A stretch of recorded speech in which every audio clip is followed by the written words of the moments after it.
Hello and welcome to the show. I am Mary Grace, and this is the Mary Grace Show. I am the voice of sanity to help you navigate politics, culture, faith, current events, and wellness. We will have an amazing show today because we have with us the amazing Sam Faddis, also known as Sam the Spy. And we're joining you today for a little episode of Spy Talk. Hey, Sam, it's good to see you. Happy New Year. It is great to see you. Happy New Year. Is this actually the first time we've been on since the New Year? I guess it is. Wow. Uh, I yeah. mean, we talk all the time, so I lose track of when we've done a show. Yeah, because we were talking about the transition to the inauguration last time, and we weren't sure if that was going to happen. And here we are, less than a week out, and I don't know, who knows. It's interesting because President Trump is probably has is the biggest target on the planet. Um, and reasonable people think that he should hunker down and stay at Mar-a-Lago maybe and get sworn in or just go straight to the White House. But in true Trump fashion, just like he went back to Butler for a rally after being shot in the ear there, he's doubling down on festivities. He's having a rally. uh, he's having an event at his golf facility in Sterling, Virginia. There's big galas, which happens around our inauguration anyway. But the point is, there's no quit, no hiding. Right. And I, part of me thinks that's good. Part of me thinks maybe not. But you know, what would it do with his reputation on the world stage if he went into hiding? Right? Yeah, well, it would be disastrous for his reputation, but I mean, let's be real. I don't think, this is my personal opinion, I don't think Donald Trump got to this decision because he weighed the pros and cons and said it would Yeah. be a PR nightmare. I think he this is him instinctively. And look, Mm, this is the guy, as you said, that was on stage for real at Butler, yeah. had already been hit. Thank God, in the scheme of things, a minor wound, but got up off the stage. At that point in time, keeping in mind, people, unclear the status of the guy that just shot at him, Yeah. and definitely unknown whether there were more people that might start shooting at him. And what did he do instinctively? He got up and raised his fist in the air and expressed his defiance. So, Yeah. would you expect anything else? He's not going to hide. He's No. not going to hunker down. And we wouldn't expect him to, and he wouldn't be the guy he is if he did. So, Right. And when I say his reputation, what I mean actually is America's reputation, absolutely. because America has been degraded and Yes. over these last not just 4 years, I would say 12 of the 16 years, because Obama was in charge 8 years of that. Mhm. And so there's a lot of cleanup to do on for Yep. America's reputation. And so that's where we are, and I'm proud of him for going forward and doing the things he's doing. And one of the things that I think is so good and so wise is that he has privatized the transition, Mhm. and he does not have any of the deep state players Mhm. listening in and providing resources for the transition to this new Right. administration, which I think is so Right. wise. Um, and a lot of what he's doing is controversial. The confirmation hearing for Pete Hegseth is going on right now, and the libs are like about to blow a gasket. Mhm. Apparently, Kirsten Gillibrand just like yelled at him from the top of her lungs, some women's lib kind of stuff. Mhm. Um, and so I think anybody who thinks that going into this administration, this new term for Trump, is going to be sort of all cupcakes and rainbows. Um, I no. Judging by the start of this year, I think that we can put that notion to rest. What do you think, Sam? I Yeah. mean, You want to, it's we won a battle. The war is a long way from over. And what yeah, is going to transpire now yeah, is going to be extremely difficult. And the guys who oppose the agenda are going to do everything in their power. So, yeah, so it's all good that we're in the position of having the opportunity to do what the president and his people are going to do, but they are going to walk through fire. yeah. And yeah, doesn't surprise me at all the heat they are directing it against Hegseth. Yeah, it doesn't either, and, we haven't gotten to Kash Patel. I mean, there's so many confirmations that are going to have this type of, intensity, and one thing I will say about these hearings is that it's if you understand the posturing that goes on in Washington, it's important to get the politicking that's happening. A lot of these people that are on these committees, they angle to get on committees to advance their political career. And so when they have the mic, they know that this could be a make or break moment for their public facing Mhm. political career because they all have aspirations beyond being in Congress. They're not serving you in Congress to serve you, the people. Right. They have wild ambitions of bigger things beyond, and so they wanna get noticed on the world stage, and you see these people that are constantly on the mic, constantly in front of the cameras. There's a blind ambition there that we see coming to light during hearings like this. It's no accident that certain people always have the mic, because think about it, there's, 435 members of Congress, most of them you don't even know they exist.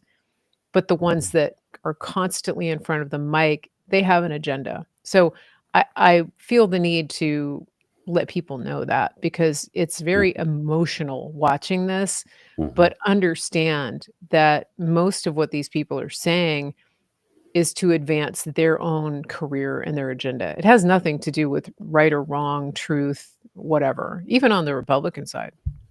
Yeah, it doesn't. It doesn't even necessarily, depending on the issue, have anything to do with how they're ultimately going to vote.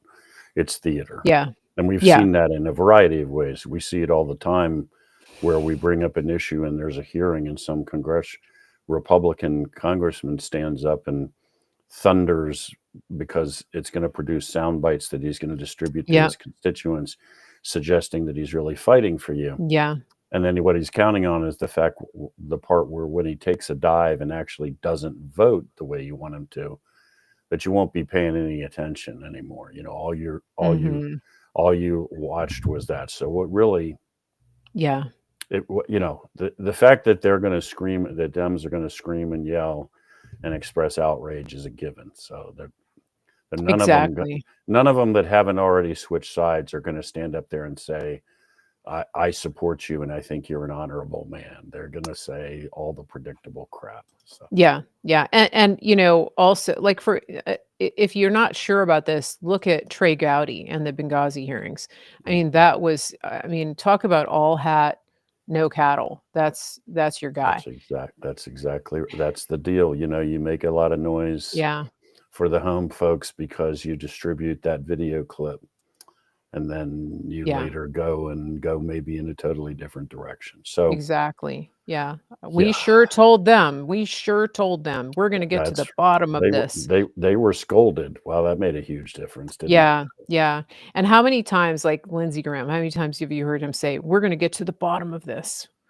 Yeah. Well, okay, yeah, Apparently so mhm, apparently it's way down there to the bottom of it because we never get yeah. there. That's Apparently, it's a cesspool because, yeah, you've well, never that's actually true. That's yeah, true.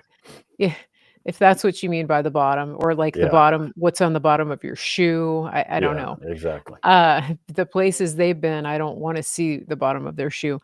But speaking of depravity, let's switch our focus to California. Uh, wow, I mean, you've written some articles on And Magazine, and uh, that's you've been talking about the California fires. Um, is there anybody at this point who truly believes that the fires are a result of A, climate change, or B, just incompetence alone? Is Yeah, I mean, if you ask me, are there people that is there anybody? I'm sure that's. I mean, there are people still getting the COVID vaccine, any and unvaccinated person there who still thinks that this? maybe that's the indicator. I mean, there are people still Yeah. getting the vax, as you and I were discussing offline, Yeah. Yeah. who get vaccinated and yet keep getting COVID, or immediately get sick after getting vaccinated and yet continue to do that. Self delusion is a powerful thing. Yeah. Um, I don't know. I mean, there's so many elements to this whole deal with California. To me, I think the average American is still having trouble wrestling with the scope of the disaster. The Mhm. fact that the disaster is of the magnitude that it is, and that, by the way, it is a long way from over. And in Mhm. fact, the Yeah. winds picked up yesterday in California. Yeah. So they've been desperately trying to keep the Palisades fire, which is one of several, from expanding, burning its way through UCLA into Hollywood, et cetera, and potentially into the heart of Los Angeles. And a lot of brave people and a tremendous amount of effort have kind of held the line on that for a Mhm. few couple Mhm. days now. But that doesn't, the fire is not gone. And now that the winds have picked up. So, I mean, you're literally talking about, if we're not, if we're not really careful and really fortunate, much more of Los Angeles could burn. You could really see one of the biggest cities in the country burn to the ground. So this is Right. not just, it's the magnitude of everything that has had to happen to allow a major American city in the 21st century to be teetering on the edge of burning to the Yeah. ground. That's almost, it's really hard for people to wrap their heads around, I think. And it I mean, it begs the question of, is there a different a motive behind it? Is there an intentionality? And when you see Gavin Newsom out talking about, uh, first of all, having conversations with the mayor of Maui, which Mhm. just burned, right? And he's standing there smiling like he's just won the lottery. I don't know if you saw that clip of I him. did. I I did I see. mean, Yeah. it's a little frightening when you have this guy, and he's talking about the 2028 Olympics.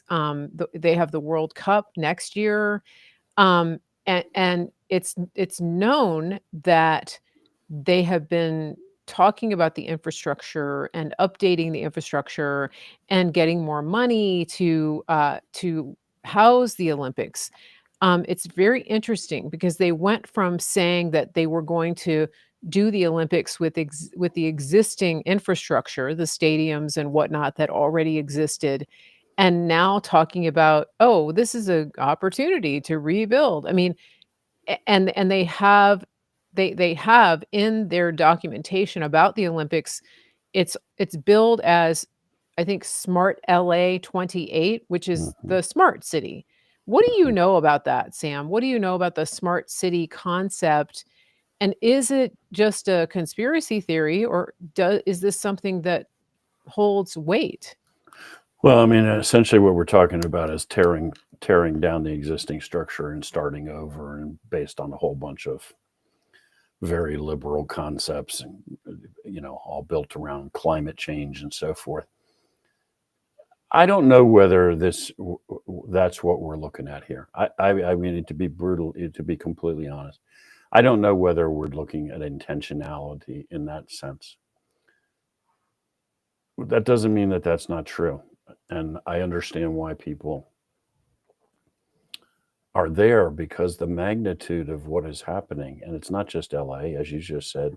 Mhm. We watched the island of Maui burn, and it burned. The fire went right through. It wasn't a bunch of just grassland. I mean, it burned right Yeah. through prime areas of the island.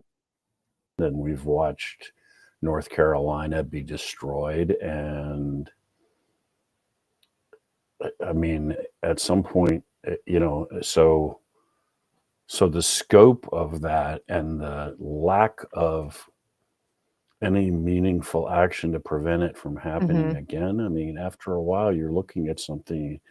I understand why people are saying, what the hell is Yeah. going on, man? Are you like you're Los Angeles is what, the third biggest? I've lost track. Second or third largest city in the United States of America. And last time I checked, it was Mhm. 2025. And that city is literally teetering on the edge of burning to the ground. Yeah. Not a piece of it, not the periphery, the suburbs. No. I mean, if we're not careful in the next couple of days, it'll be burning in downtown Yeah. Los Angeles. Now, I hope to God that doesn't happen, but that's where you are for real. Well, and it's also edging into Long Beach, which is where the shipping I mean, there's a Take out our massive. take out the big take out the biggest port on the Yeah. West Coast. That changes the entire that changes the balance of power on the planet if Long Beach goes Mhm. offline. And it also, by the way, the price of everything that you buy that's imported goes through the frigging roof. The domino effect from that is unbelievable. But by the way, was rebuilding a neighborhood, I guess, is one Mhm. thing. I don't mean to Mhm. sound callous. I don't mean to sound Yeah. trivial. Rebuilding like one of the biggest cities on the North American continent. Anyway, I mean, the magnitude of what we're talking about is just Right. mind blowing. And the mayor still has a job, and the fire department chief still has a job, and the governor still has a job, and there don't seem to be any consequences for this. And as you say, Gavin Newsom is smiling and talking about Maui and redevelopment. Uh, what are people supposed to think when they look at Right, that, right. right? Yeah. It's not like you had a bad day, Mhm. Gavin, and or things rolled against you. Yeah. The fire hydrants don't have any water, the reservoirs are empty. It's going into high fire season, and the mayor was still saying, we're going to cut another, whatever it was, 47 million from your fire department budget. Yeah. Well, they sent here Personally, but I will Sam, tell you that personally, well, yeah, they I'm sorry, go sent ahead. firefighting equipment to Ukraine, so they have the virtue signaling points taken care of. They helped Ukraine, and so the people of LA should be grateful, right? When when I was researching one of the articles you Yeah. referenced, Rand, I ran across this. It's the something like the Los Angeles Fire Department Federation or something. I'm butchering the Okay. name. It's a private charitable organization, mostly former firefighters or firefighters' families, and they raise money for charitable Mhm. causes associated with the Okay. fire department. So you would think they have been around for a long time, and Yeah. most of the firefighters are guys. They die in the line of duty. These are people that are raising money to help their widows, their families, this kind of thing. Okay, their big cause right now, this private charitable entity, is raising money right now online to buy for the firefighters fighting these fires basic equipment, helmets, boots, breathing apparatus, coats. So a private entity, that's how under equipped the firefighters are, that a charity is having to raise money in the midst of this firestorm, literally, to give basic equipment. Now, Wow. that all against the backdrop of what you just said, which is they gave to Ukraine in the not so distant past Mhm. exactly that kind of stuff. They gave to Ukraine the equipment they now need to fight the fire.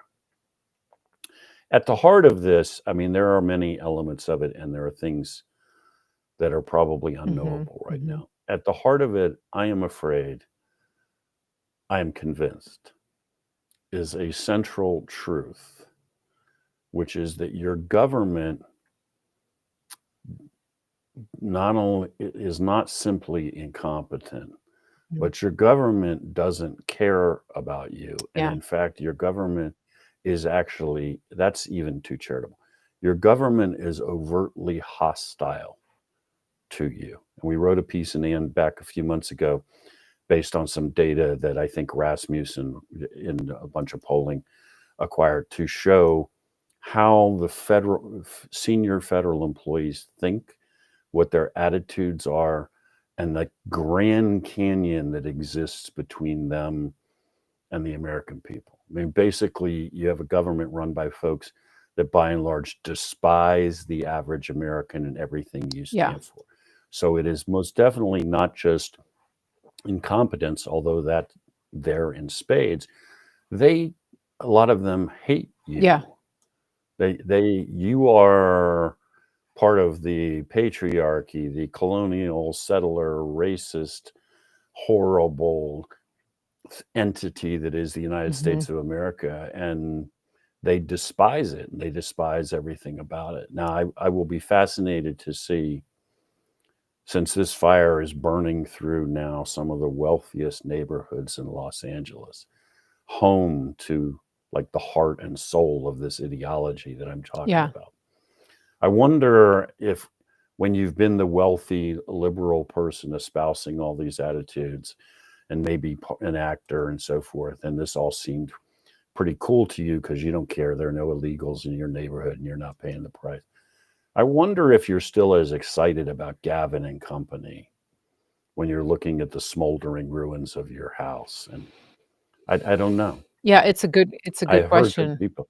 I've heard people say recently that this is kind of the end of the line for that ideology, because now Mhm. you have the folks who thought this was all fun and games paying the price for it. We'll see. Yeah, yeah, I think so. I mean, these are it was interesting to see Joe Biden come out and pledge unconditional 100% recovery for the next 6 months. Yeah. We're sitting here looking at the aftermath of what's happened in North Carolina and East Tennessee. Yep. I mean, these people are on the verge of being thrown out into the snow because FEMA is Yep. dragging their feet every single day and, like, needlessly torturing these people with the lack of communication about hotel vouchers. You've got that contrast, and, you can't help but think, well, these are the wealthy Democrat donors. This is the donor class. Yep. So Joe has to come out and do this because this is his bread and butter. These are the That's his constituency. Yeah, these are the people that keep him and his handlers in office. So it will be interesting to see how many of them go back on this. The other element of this, of course, is the DEI element. And I'm going to put a graphic up here. This is kind of shocking and astonishing. The mayor, Karen Bass, we know is a card carrying communist who has been to Cuba multiple times to train in the tenets of communists. It's not she has been it's that's Right. not a tourist trip. That is not something that she's doing casually. This is a hardcore communist just like Obama. And Yes. so let me show you this. This is uh the salaries of the DEI appointees um who are in charge of this mess. So we've got Janice I don't wanna mess up her last name, Quinones, LA Department of Water and Power CEO, salary 750,000. Now keep in mind, guys, this doesn't include the benefits and probably the vehicle and all there's a lot more there, okay? Expenses, things like that. Um, Christina Crowley, first LGBTQ fire chief, salary 439,722. I think is she the one who said if there's a man trapped in a burning building and he's too big for her to carry, he's SOL because he got them himself there in the first place, and it's not her problem. I think that was the one. And I think that when I'm looking for somebody to rescue me, I'm definitely going to be checking their pronouns and their credentials in that arena because sexual orientation matters so much in life or death situations. Um, Now we have Christina. Christina Kepner, first lesbian assistant chief, LAFD, salary 264,468. And then we've got Christine Larson, the fire department's first black lesbian equity bureau chief, salary $399,000.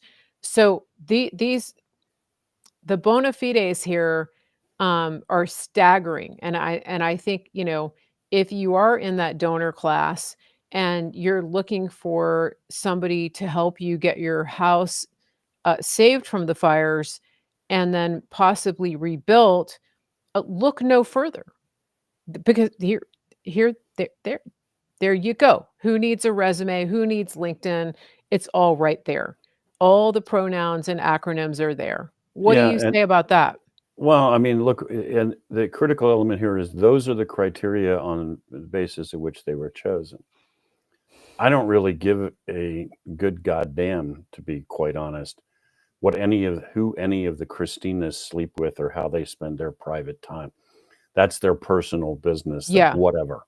yeah, What I would really like to know, so that's great. I mean, I don't put on my resume I'm a heterosexual male, right? I mean, I would be like, what have you done? What's your job? What are your qualifications? Why am I hiring you?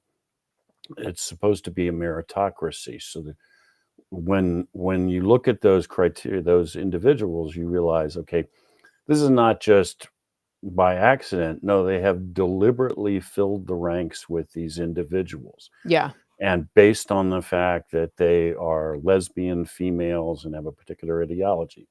Again, what they do in their personal time, as far as I'm concerned, is none of my yeah, frigging business. It's the United States of America.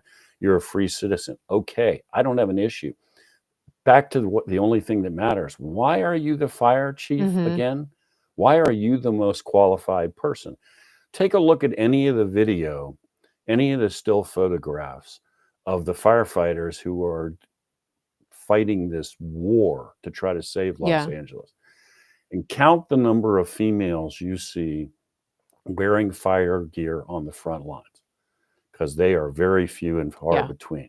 You're talking about an overwhelmingly male organization, overwhelmingly young guys, and overwhelmingly extremely yeah, fit young guys yeah, because it is a brutal yep, yep, occupation running into a building carrying heavy hoses and wearing those coats and that oxygen gear. And if you don't, you're over of any gender, any age, if you don't really have yourself in top yeah, physical condition, you are at best useless and more likely a yeah, liability. absolutely. So how in the name of God, in an overwhelmingly male occupation, do we just suddenly have an entire top hierarchy composed of lesbian females? That's a good question. Again, I don't. Yeah, I mean, if she's there because if she's there because she's the best at her job, God mhm, bless her. And look, I say that, as you well know, as the husband of a career female yeah, CIA case yeah, officer who walked the walk and yeah, ran ops on the yeah, street that a lot of guys wouldn't have run, in an abaya on the street, speaking Arabic, penetrating terrorist yeah, organizations. So I am all about that, but she didn't do that because she was a gal. She did that because she was really, really good at her job. yeah, This is it is exactly what it looks like, right? And that at the height as LA was cutting away over and over and over at the fire budget, they created that Bureau of Diversity, Equity, Inclusion, or mhm, whatever it is you had the name of the person running it.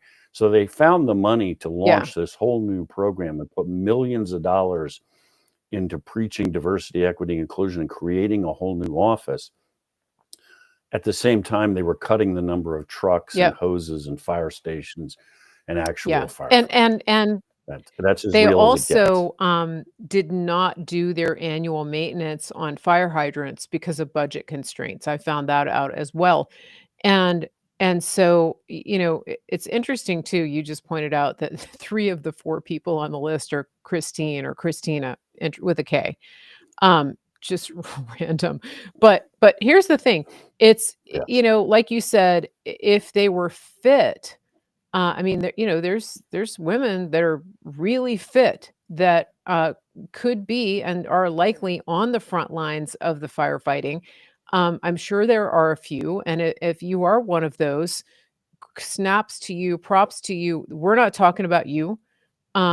We don't really care what your orientation is or what your pronouns are. If you're out there firefighting and you've put in the work to be fit enough to handle this job, that's great. That's not what Sam is talking about. All you have to do is look at these individuals that are in these positions of authority. It is very clear that they can barely put on their shoes, much less bend over to pick up a fire hose that is fully operational. I mean, that's an intense level of strength uh, and endurance and agility. And in fact, if anybody follows David Goggins, he's a speaker, writer, former Navy SEAL. I mean, he's one of the most badass, like ultra marathoners, ultra athletes in the world.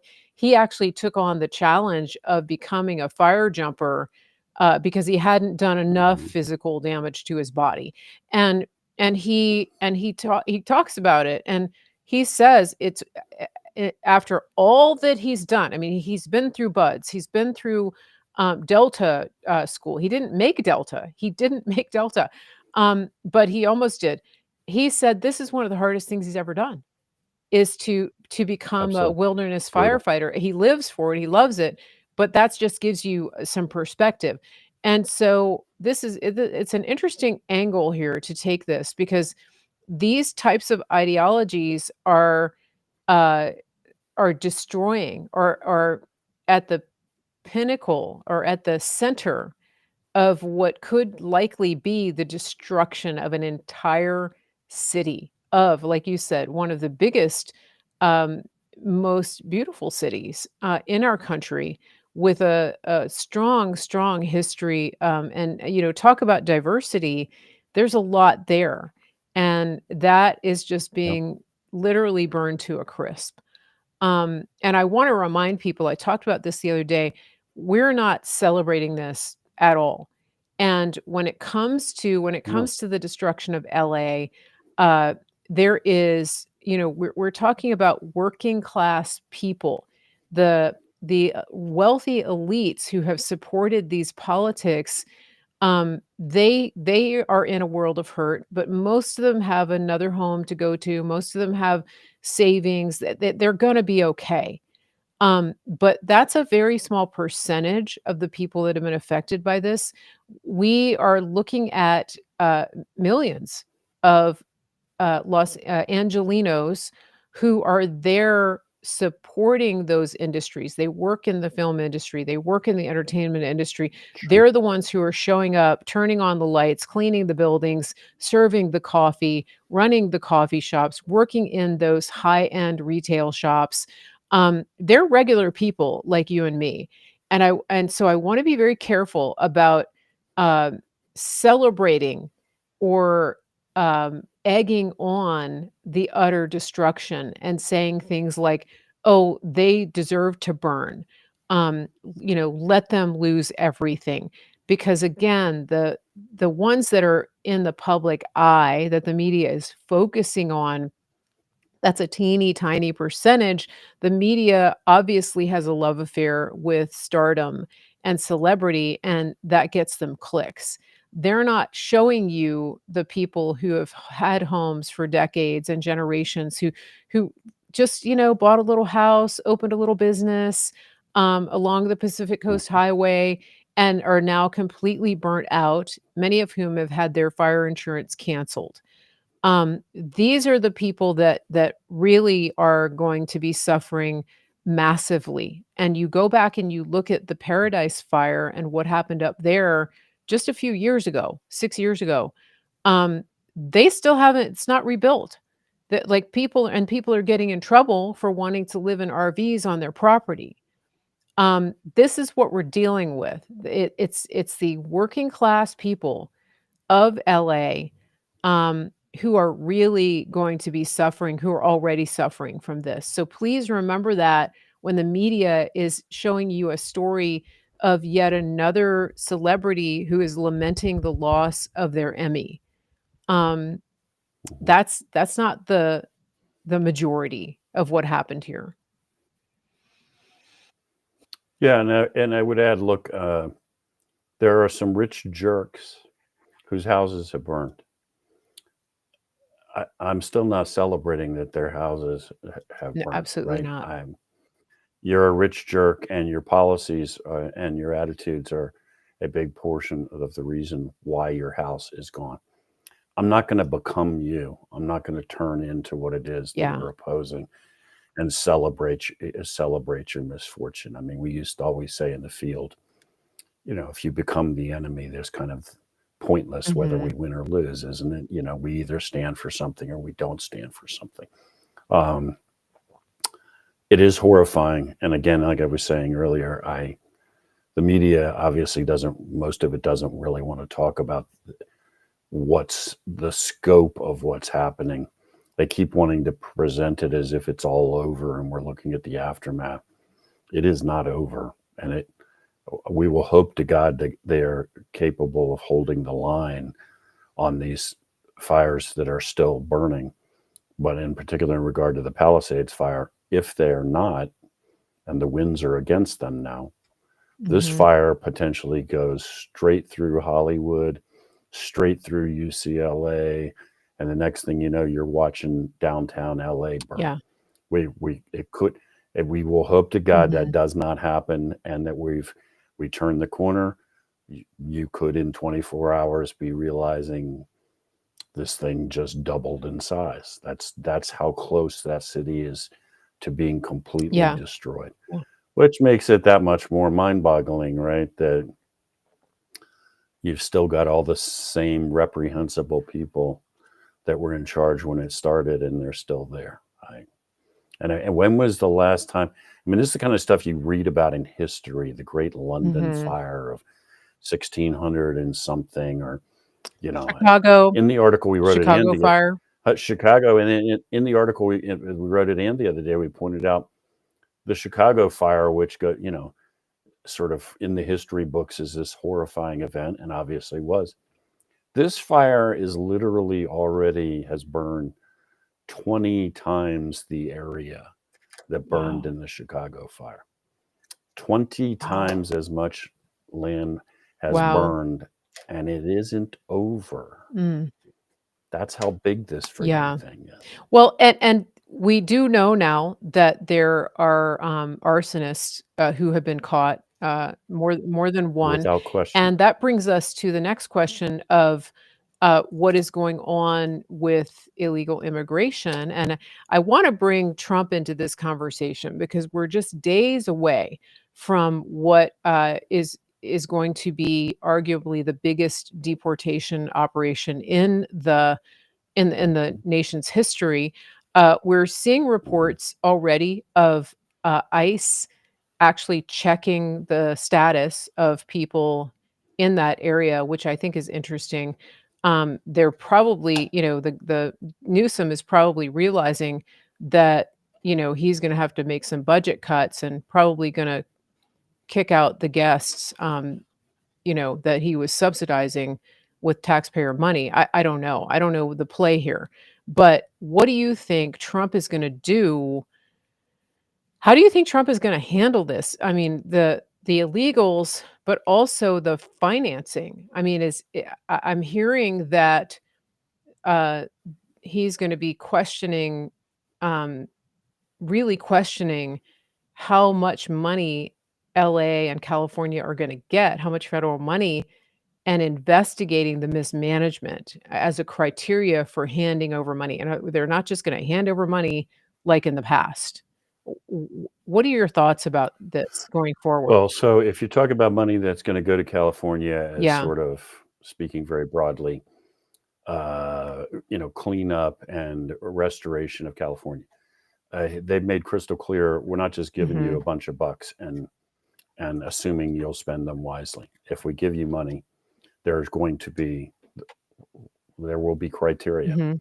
Mhm. and I think that's 1,000% appropriate. When you have a government that was cutting fire resources for a city that is notorious, given where it is and the conditions and so forth, fire is a Mhm. massive danger. It's a danger in any major city, but it's been a huge issue in LA as long as there's been Yeah. in LA. So when you're cutting the budget because you can't afford fire engines and firefighters, but you can stand up a new diversity, equity, and inclusion office, which was funded to the tune of millions of dollars.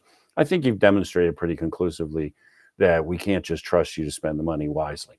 Um, More broadly, one of the tools that everybody on the right has realized that the federal government wields weapons, it wields all the time, is federal money. Now, in quotes, they take your tax dollars, they take them off to Washington, D.C., suck off whatever portion to fund the bureaucracy. Then, when they give you back in Susquehanna County, Pennsylvania, a portion of your money to fund your schools, they attach all kinds of Right. strings to it. We saw this during COVID. If you still want to get your money all the way down in this little local school board, and you're going to have to dance to our Mhm. tune. Okay, well, all right. So Yeah. that's been an established principle of how the federal government operates and how it pushes its policies. So, what goes around comes around. Now, if you are more talking on this issue of deportation, local law enforcement, local jurisdiction, you want to think it's cool to be a safe haven and you don't want to cooperate with federal law Mhm. enforcement, then I guess you don't need the federal funding that you rely upon for these Yeah. services either. You can't have it both ways. If you can't thumb your nose at us and refuse to cooperate. Um, so I think you are going to see those kinds of tools wielded Okay. to make local Mhm. jurisdictions comply. I also think there are other elements here. If you just enforce requirements on proof of legal status to be employed, if you start talking to employers and employ Mhm. sanctions against the guy who's got 600 illegals in his chicken plucking Mhm. operation, pretty soon you're going to see folks self-deport. I mean, if I can't get a job anymore as an Mhm. illegal, I'm not staying here. I'm Mhm. going home. So there will be an element of people that you're not going to have to physically deport. They're going to take themselves out as soon as they realize the environment change. Um, yeah, I think that's part of it. I wanna talk about, the bigger picture in our nation, with the threat, especially of criminal illegal aliens, people with known criminal records. I want to focus a little bit on that. I wanna we need to take a quick break, um, and take a look at some of our sponsors. This month, well, first of all, let me remind everybody that if you did not get the notification for today's show, I encourage you to get on the mailing list, get on the email list, marygracemedia.com, so that you can get an email before we do shows like this. You will get notified. marygracemedia.com. We also have a number of trusted partners over there that we work with to help you make purchases from companies that we've vetted and chosen to partner with. If you go on the shopping tab on marygracemedia.com, you will be able to link to those. And there's all kinds of goodies. One of the primary companies that is supporting us and sponsoring us this month is our friends at griddownchowdown.com. Now, you can purchase their freeze dried beef for the pending apocalypse if you think that's going to happen, or you could use this on a day-to-day basis as your primary ingredients for all of the things that you normally use ground beef for. It's freeze dried, it's not jerky. All you have to do is add water, and you're going to get a pound. This is a pound of ground beef, and then you can use it for any recipe you want. This month, if you purchase from them using the promo code Mary Grace, the link is here on the screen, griddownchowdown.com, you're going to get, when you do the 24 serving subscription, that's a monthly or bi-monthly subscription, whatever you want it to be. When you do that, you're going to get 4 free servings as a thank you. So griddownchowdown.com, 24 serving subscription, you'll get free 4 servings. So let's hear from these guys and from a couple of our other favorite sponsors, and we'll be right back. Hello, I'm Jordan, and this is my brother. And I'm Nace, and we're at the Grid Down Chowdown. And this is Larry, who is a local rancher that we've partnered with. Now, Larry, you've been ranching for over 4 generations, is that correct? That's correct. I'm 3rd generation, my son's 4th generation, and I've got some grandkids that are 5th generation. Man, that's awesome. We've been here for quite a while, yeah. All right, now, Larry, your cattle is grass-fed, grass-finished, and pasture-raised, just like God intended them to be. Yes, because I want to know what's in that animal. Right. What it's been fed. And so the only way to do that is for us to keep it all natural, just like God has done it for years and years and years, thousands of years. How has partnering up with us helped you and your ranch? Well, it's allowed us to develop a market that we didn't have before, one that can get directly to the consumer, and that's great. And just remember, more importantly, with every package that you buy, we put a salvation track in there. So from the bottom of our hearts, we thank you for allowing us to do what we believe that God has us here to do. And just remember, God loves you. He really does. Amen. Go to griddownchowdown.com. Americans spend more now than ever on healthcare, and we're sicker than almost anybody in the world. We've put our trust in a system that's completely let us down. Dr. Troy Sproul and the team at Synapse Center for Health and Healing have changed all that. They are a functional medicine clinic, and they get to the root cause of what's made you sick in the first place. Once they do that, they give you solutions to help you get out of that. This is the way that medicine was meant to be practiced, and this is what they're doing. They're changing the entire system from the inside out, one person at a time, and you could be one of those people. And so when you're working with the team at Synapse, they're giving you solutions and not just prescriptions. That's a game changer for me. When you set up a free discovery call with Synapse, you're starting on a journey of healing. You're starting on a journey of getting answers. And that's why I've partnered with them, because I want you to be healthy. I want your family to be healthy. I want you to have all of the resources that you need to steward the body and the health that God's given you. Go to officialsynapse.com and tell them Mary Grace sent you. That's Official Synapse, SYNAPSE. Just like all of you, I had problems sleeping. I had tried every pillow out there and nothing worked. I'd flip-flop all night, use my arm for support, and fall asleep, or I'd wake up with a sore neck or maybe a headache. Well, quality sleep comes from keeping your neck straight at night. You have to fill in that space between your head and your bed. That's why I invented My Pillow. My Pillow's patented fill adjusts to your exact individual needs, and it doesn't matter if you sleep on your back, stomach, side, or any combination of all three. When I got My Pillow, I'm asleep almost immediately. I stay asleep at night, and I wake up more well-rested in the morning. So go to mypillow.com or call the number on your screen. Use your promo code to get Classic King My Pillows for only $19.98. Queen size just $18.98. Standard Classic My Pillows only $14.98. That's right, only $14.98. Plus all orders $75 or more. There it is, griddownchowdown.com. Go there and get your special for the month of January, 24 servings subscription, and then get free 4 servings. We are back now with our good friend Sam Faddis. This is SpyTalk, and you're on the Mary Grace Show. Sam, let's talk about the proliferance of illegal aliens inside the wire, many of whom have already been identified as foreign combatants. It's a big problem, and we saw some disturbing things happening on the 1st of January, of this year.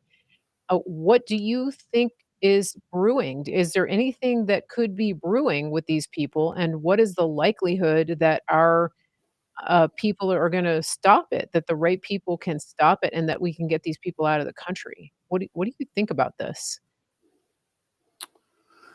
So, I mean, you know me, I'm kind of a simple-minded fellow when it comes down to it. So I just feel like sometimes we just cut the nonsense. And I don't mean you're spewing nonsense. I mean the nonsense in the public discussion. And can we just talk plainly here?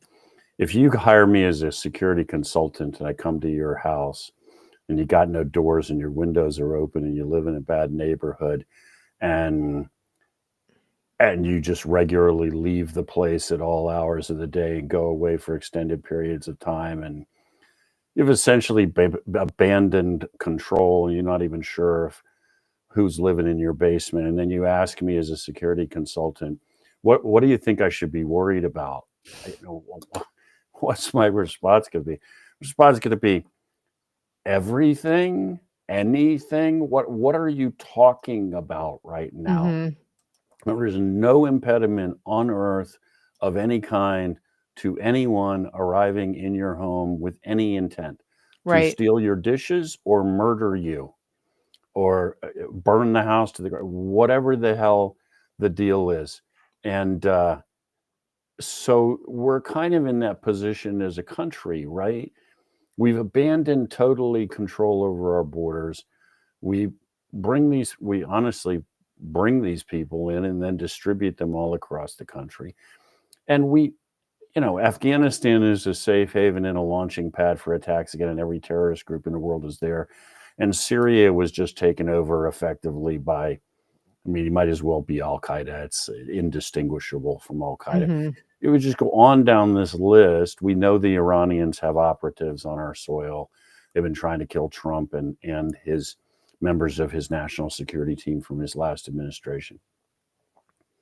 Now you want to Syria, and we know groups like Trendat or Agua, which is basically an army, Yeah. are operating in every major city of the United States. We could just keep going down this list. We know the cartels basically operate in every major city, and they have observation posts at least 75, 100 miles into our territory. Go on down this with this tale of woe forever. It's like, now you're going to ask me what could happen. Yeah. Anything as Yeah. horrifying. I mean, and if I said this to somebody just earlier today. I mean, I ran intelligence operations for a long time, and I ran operations cross-border into denied areas. In other words, it was our job to get into a country where we were not supposed to be, which is an enemy of the United States, and do whatever we were required to do.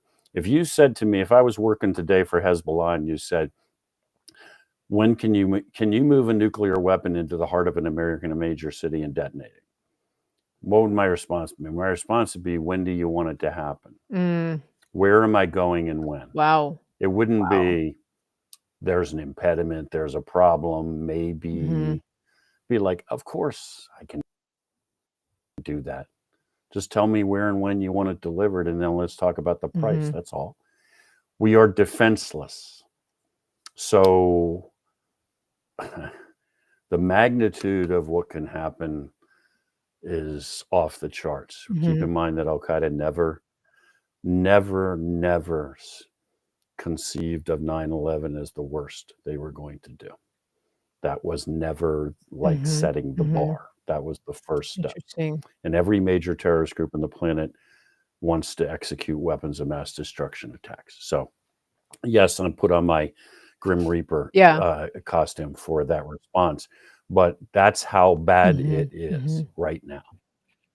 Better, I mean, when Trump gets in office, he better have some boys and girls that are going to get real serious, real fast, not just about closing the border, but getting our law enforcement and intelligence agencies to stop chasing law-abiding Americans and start doing their Yeah. jobs again. Speaking of law abiding, do you think that Trump should issue blanket pardons for the January 6th detainees and uh, whatever you call them, the ones that have been convicted already. Um, with the chance that there were a few bad apples in there. Um, should he do that on day one? And then, So this is, I think you just put your finger on to me what is the central point. Do I believe that the overwhelming majority of those individuals should not be prosecuted, shouldn't have been prosecuted, and are deserving of being pardoned? Yes. Would I still want to go through every single case and make sure that amongst the folks that were swept up, we don't have some people that legitimately did some things that they mhm, should not have done and therefore should not be pardoned? Does that mean even in those cases that I'm justifying the amount of time they've been held or of that? That's yeah, not what I'm saying. I have always said, if you went up on Capitol Hill on that date and legitimately actually vandalized property and physically assaulted a law enforcement officer in the performance of his duties, I'm not going to say you should be absolved of all mhm, yeah, responsibility for that. So I think the overwhelming majority of folks who've been sucked up in this were persecuted for political yeah, purposes? I do. I just would want to be very methodical and say, if you happen to be a jerk and a scumbag and you were there in that crowd and you mhm, did some stuff that's unjustified, we are not going to mhm. stand with you. Or a federal agent. Now, one of the things that I've heard about this is that because of the investigations, many of which have been intentionally flawed. It's it's almost impossible to determine the extent to which these individuals may or may not have been jerks, because so much evidence has been destroyed or tampered with that it's as a former prosecutor yourself, you know that if you don't have a good chain of custody on evidence, then it's not actually permissible. But somehow these dirty DOJ prosecutors have managed to get these things into evidence, much of which was completely wrong. And so, from an Yes. ethical dilemma standpoint, can you even uphold these cases against the so-called jerks? In other words, is the whole process so tainted by the spirit of political prosecution that it would actually be incumbent upon Trump to go, "You know what? We can't even go forward with these cases." Yeah, well, maybe. I mean, if that's Yeah. where it ends up, which is, look, you guys have so abused the process that we can't put together even if these 6 guys Mhm. legitimately did some things that really are unjustifiable. You guys have so Right. abused the process and violated the law to such an extent that you can't put together a just a sustainable case against them, then good, they walk. Look, that has always been the principle of American jurisprudence. You execute an illegal Mhm. search and seizure. You seize evidence that this guy's a murderer, and there's no question that he's a murderer. And I'm not suggesting that anybody in Capitol Yeah. Hill was a murderer. I'm just saying, using that as an extreme Yeah. example. We know this guy killed this woman, and we know he's guilty as hell. We also know that the police violated the law in searching his house. What happens under American jurisprudence? All of that evidence they acquired gets thrown out. And if that means they cannot prosecute this man, then the principles of American jurisprudence are more Mhm. important, in our opinion, than that one Yeah. case. And as much as it disgusts us, we let Mhm. that guy walk. So there's no ambiguity about that. That's always Okay. been the case. I certainly have been involved in criminal cases where, yeah, that dude's going to walk because Mhm. the Mhm. principles are, because once we don't do that because we care about that person. We do that because we care about ourselves and society. Like, once you allow them to break all the rules and do this, then they're coming for Right. you next, which is kind of where we've been the Right, last 4 right. years, And what right? is yeah, So, okay, yeah. thank you for explaining that. You did it so much more eloquently, because it does have to do with American Well, that was an accident, I assure you. I'm usually not it eloquent. ha We all no, know you are, that. but it has to do with the rule of law and following the American Yes. jurisprudence, the process. And so with that in mind, it's pretty clear that laws were broken in order to prosecute these people on a political basis. Is there a mechanism by which these people can be charged, prosecuted, and brought to justice? And I'm Sure, talking about the prosecutors themselves. I know that one of Trump's attorneys, sure. Mike Davis, is making a lot of noise about telling these people to lawyer up.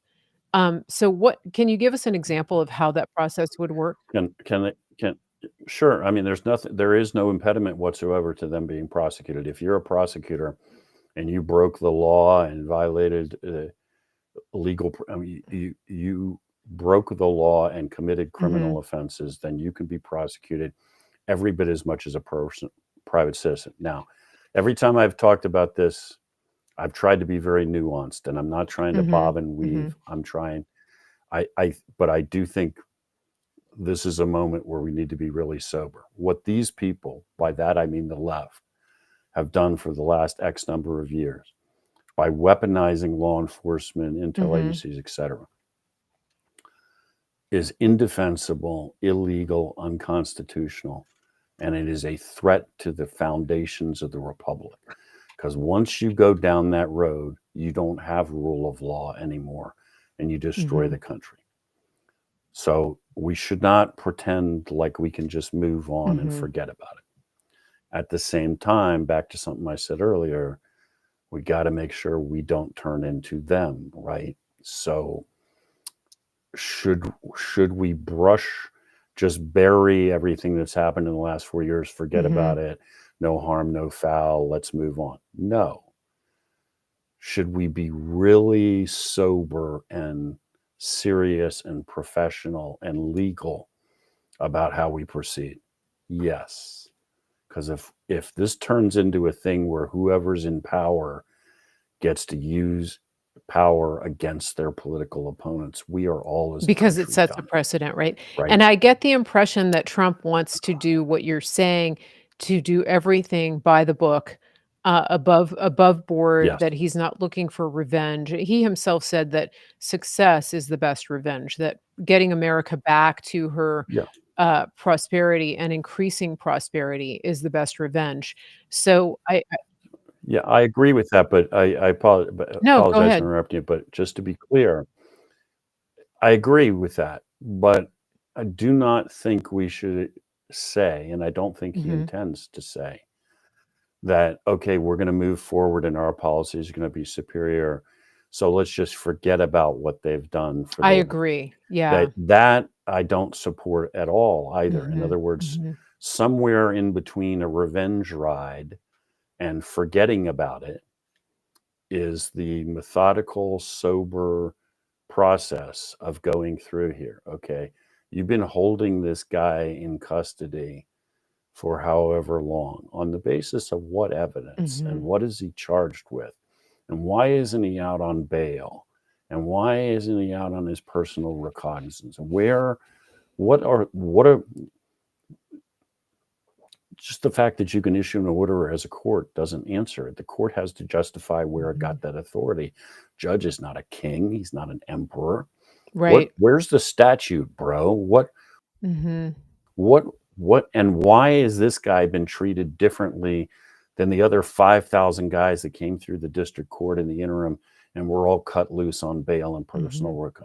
I mean, these are the kind of hard questions, and you either have a legal answer that you stand on, or pretty soon you're at that point of saying, okay, so what I'm hearing from you is you abused your authority and deliberately, essentially you've kidnapped these and held these people in custody. Mhm. Not okay. And Excuse me. there's a handful of prosecutors and the DC judge that have been really maliciously going after these people. And so this is what we're talking about. Can the judge be disbarred for this? Yes, Okay. the judge could potentially judge could be disbarred. Judge could potentially be Mhm. imprisoned. Judge doesn't have Yeah. some magic immunity. Um, lots of people could face charges here. Prosecutor a prosecutor has very strict ethical guidelines. Actually, I mean, uh,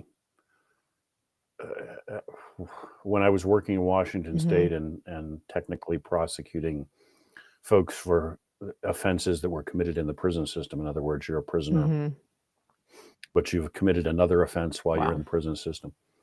I would dismiss charges and walk away from things. I mean, talking to the scum of the earth, but I mean, the guy's in prison. As far as I'm concerned, he should stay there for the rest of his life. But it doesn't change the fact that legally he didn't commit this specific offense you're charging him with. You claim he did this. The facts do not support that. I will not prosecute him for this. You know, he's a heinous individual, and I hope he never sees the light of day. Does not change my obligation to do what is right. And that has been completely thrown out the window with these prosecutions of the Yes. J6ers. I mean, they're still, you know, they're still talking about, um, you know, coming after people. I think that they have a list of like maybe 200 that they have not arrested, that are still in their radar on their sites. It's obscene. It is obscene. Obscene is a perfect word. I was going to say insane. Obscene is a more Yeah. appropriate term.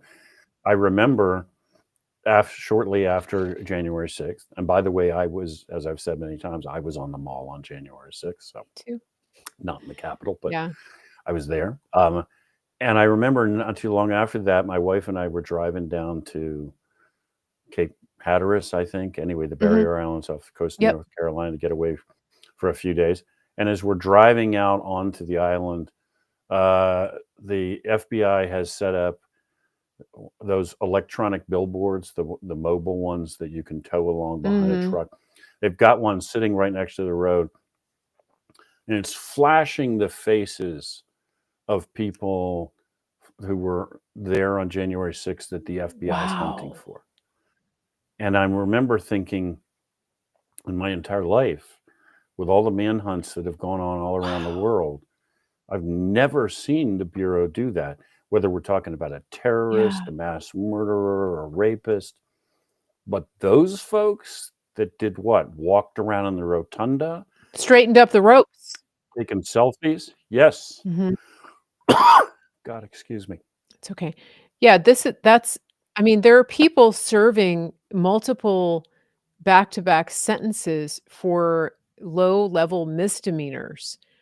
This is the kind of malice and, malevolence that we're seeing from these judges and prosecutors in DC, and we know from following people like Julie Kelly that these people are taking this perverse delight in bringing these Sure. charges and seeing these people go to jail. I mean, it's a sickness, you know, it reminds me of stories that you read about, jailers, prison guards during Nazi Germany in the concentration camps who had a reputation for being particularly, sinister and wicked, and for putting prisoners through unjust and undue punishment for very teeny tiny, sometimes imagined offenses, just to see them, suffer.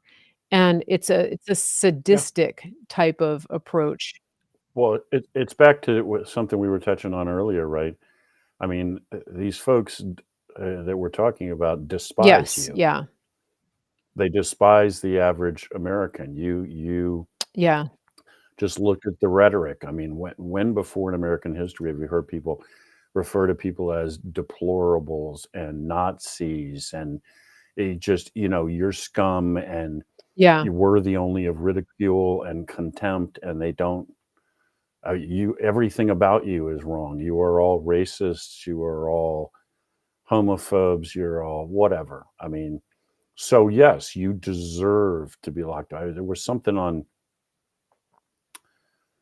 something I saw somewhere on the web in the last day or so of a lady out in Southern California, and she was recorded something and she was addressing it to MAGA Nation or something, basically saying, "Go ahead and delight in us burning in Los Angeles. Go ahead. I know you want to, because I delight when I see Carolina destroyed by a Yeah. hurricane, and I delight in this. And thought, good Lord, woman, Yeah.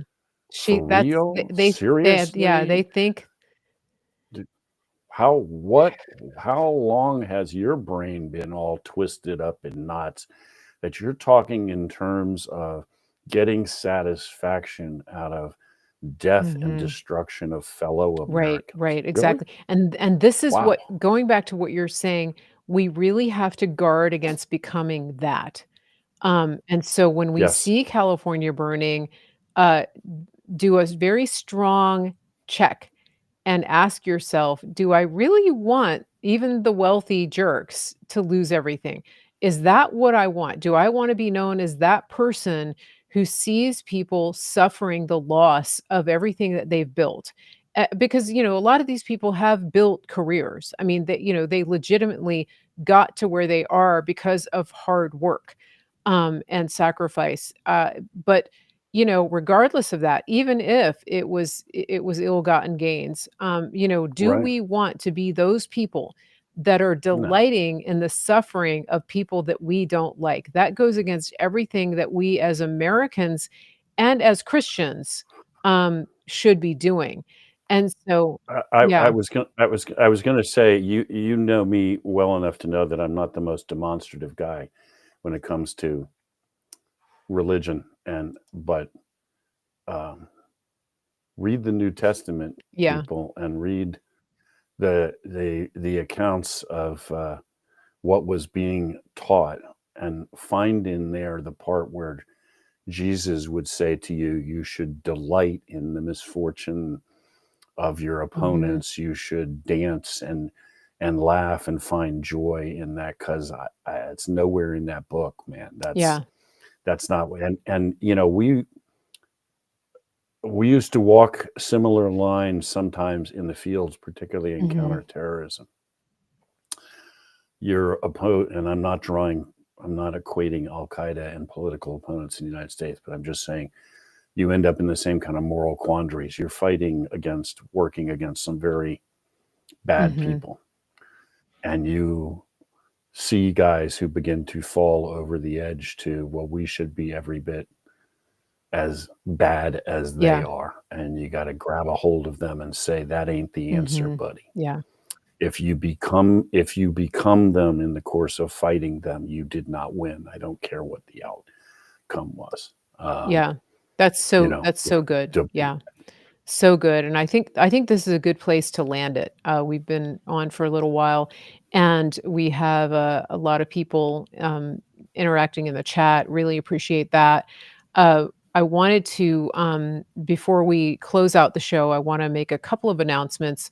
Uh, People have been reaching out to me about the ads on the Rumble channel. Apparently, it's getting very annoying unless you have the paid subscription to Rumble. I wanted to let everybody know that we are doing I have um, my Substack. I'm uploading replays at marygracemedia.substack.com, and I will link that in the show notes. marygracemedia.substack.com. You have an option there to become a paid supporter.